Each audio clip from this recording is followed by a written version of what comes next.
Hi everyone, this is Cecil from Yellowstone Motel located in West Yellowstone, Montana.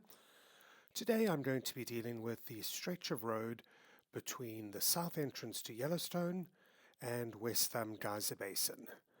The map that you're looking at on the screen can be seen at our motel site, ysmotel.com. So go to ysmotel.com/map. And you should by now recognize the massive figure of 8 that makes up the Grand Loop Road running through Yellowstone. And if we go to the lower loop of the figure of 8, we can see where West Thumb Geyser Basin is, right at the very south end of the Grand Loop. And the section of road I'm going to be looking at today runs from West Thumb Geyser Basin down to Yellowstone's south entrance. And this, incidentally, on the other side of it is the Rockefeller Parkway, and then we get to Grand Teton National Park. Coming into Yellowstone, you'll see that there is an entrance gate, and unfortunately you'll find very often that it is going to be crowded these days, unfortunately. So you'll wait in line. You'll get into Yellowstone National Park, and the first point of interest that I'd like to draw your attention to is this picnic area on the right over there. Let's take a look at Google Maps Street View. You can see where Yellowstone's south entrance is, and I'm going to try zooming in a bit so we get a better look at it. And we can see right over here, this is the Snake River picnic area. It's one of my favorite picnic areas in all of Yellowstone. And incidentally, we can see where the Lewis River flows into the Snake River, very close to Yellowstone's south entrance. This is one of my favorite picnic areas in all of Yellowstone, as I mentioned. It's right on the Snake River. You've got this beautiful scenery, the valley and the forests across the way, plus, of course, the river. So if you are looking for somewhere to have lunch or brunch or whatever it is, and it's that time of the day, consider stopping at the Snake River picnic area. I'm going to zoom out a little bit, and what we're going to be looking for next is Moose Falls. We can see Moose Falls on the map at our site, ysmotel.com/map. It's a really short trip from Yellowstone South Entrance, and it's somewhere over here. Let me zoom in a bit so you can see where it is. Okay, so here's Moose Falls. One thing about Moose Falls, unlike Lewis Falls, which we're going to come to a little bit up the road, is that you can't see Moose Falls from the road. Here it is over there. And we've got videos and podcasts in what we call our virtual Yellowstone Tours channel on YouTube. And this is one of Moose Falls. And it really is worth stopping. There's a little pull-out on the side of the road on the right-hand side as you're driving up, so the east side, and it's probably not more than a 5 or 6 minute walk to the falls. And unlike Lewis Falls, which is generally so crowded, it's got so many cars there, Moose Falls is generally pretty much deserted. When I went there, it was just me and 2 other people sitting at the bottom. So let's go back to our map. I'm going to zoom out a little bit again. Take a look to the right. You can see Lewis River and you can see Lewis Canyon. Now, Lewis River starts when it flows out of Shoshone Lake, and then it flows into Lewis Lake and flows once again, obviously, out of Lewis Lake and over Lewis Falls. Now, the road more or less follows Lewis River as well as Lewis Canyon. Remember, what this podcast is dealing with is what I call the must-see sites. And we're going to come to another one right over here. And what I'm going to do is switch to another map that I have. This is zoomed in a bit. I'm sorry, this is Street View. The last view I showed you was the satellite view. This is a view of Lewis Canyon. Lewis Canyon is on the right here. The river is flowing down through the canyon. And if we move forward a little bit, we can see this parking space, little parking lot over to the right. And here is one of those notice boards that the Park Service is so good at having all over the place. And by the way, I'm about to tell you about fire, and I've just noticed for the first time on Google Street View, you've got this fire in the background. Anyway, what this board tells you is that the Park Service back in 1988, when the Great Fire of Yellowstone occurred, were wondering if the natural fire break caused by the canyon and the river would prevent the fire jumping over the river from this side over here, from the east side to the west side. I'm going to give you a spoiler alert. Spoiler alert, it didn't.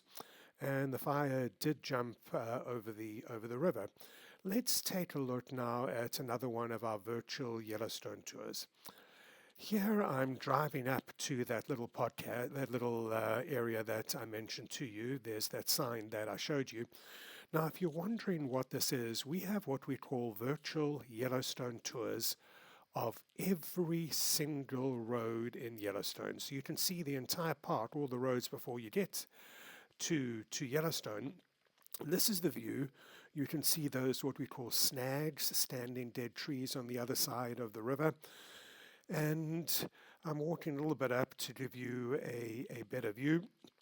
And we'll look down the canyon along the Lewis River in a moment. And the views really are spectacular. Now, I did mention our YouTube channel. It's called Yellowstone Tours. If you go to YouTube and search for Yellowstone Tours, you'll see that we have got literally more Yellowstone videos than anyone else in the world. As I mentioned, we have all the roads covered. We have so many of the popular shorter hikes. We've got the various geyser basins. We've got geysers erupting. We've got advice for you in Yellowstone. There is just so much information that we have there. Let's get back to the map now. We'll jump back into our vehicle and continue in a general northerly direction as the road follows the Lewis River. And the next main point that we're going to come to is Lewis Falls. Now, I mentioned earlier that Lewis Falls tends to be more crowded than Moose Falls. And you can see why, because the parking lot, well, not really a parking lot, because there's just a couple of pullouts on the side of the road, but Lewis Falls is right next to the road. You can actually look down the river here and see the falls.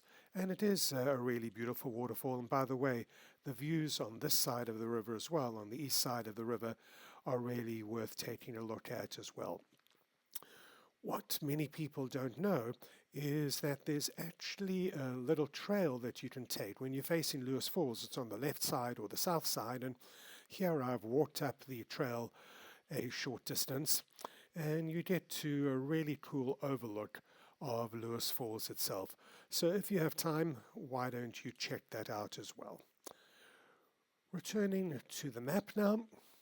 This is the map once again at our site, ysmotel.com. I'd like to show you something interesting. Do you see this purple line, the soft purple line that more or less follows the lower loop? This is the caldera line. This shows where the massive hole in the ground was when the Yellowstone supervolcano last erupted, depending on which source you believe, in between about 610,000 and 625,000 years ago. So we're now going to be moving into the caldera area. You can see Lewis Falls, more or less on the caldera line. We'll then come to Lewis Lake. If you're lucky enough to get here just after Yellowstone opens, and when I say Yellowstone opens, the roads get opened in stages.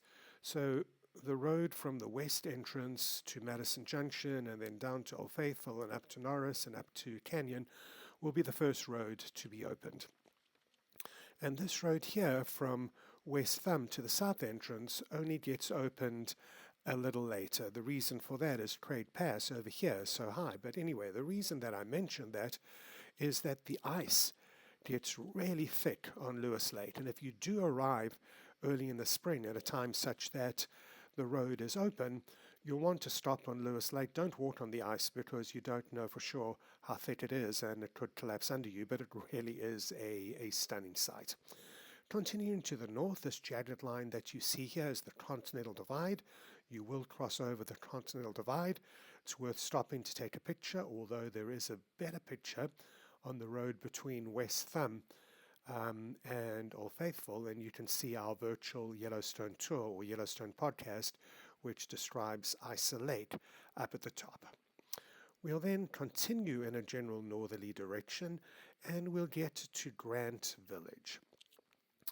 Grant Village is a place that I really like to stop at when I've left our base in West Yellowstone, and remember that we have our motel in West Yellowstone, YS Motel or ysmotel.com or Yellowstone Motel.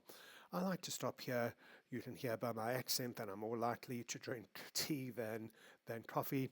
And there is a little gift shop and a visitor center here. And what's also really cool, check this out over here. Do you see where it says Grant Village Lake House? This little restaurant has got such cool views over Yellowstone Lake. That restaurant has such great views over the lake. It's really cool just to sit there, hang out, have a burger or whatever you want, and enjoy the magnificent views. We'll then come to West Thumb Geyser Basin. Now, many of you who've seen quite a few of my virtual Yellowstone tours and Yellowstone podcasts will know that the West Thumb Geyser Basin is my favorite geyser basin in all of Yellowstone.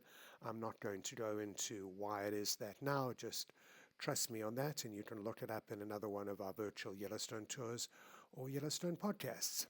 Thank you for joining me on this Yellowstone podcast. Remember, if you're looking for a motel in the Yellowstone area, we do operate Yellowstone Motel, which you can see at ysmotel.com. That's ysmotel.com. If you're looking for a Yellowstone tour, please check out our site, yellowstonetours.net.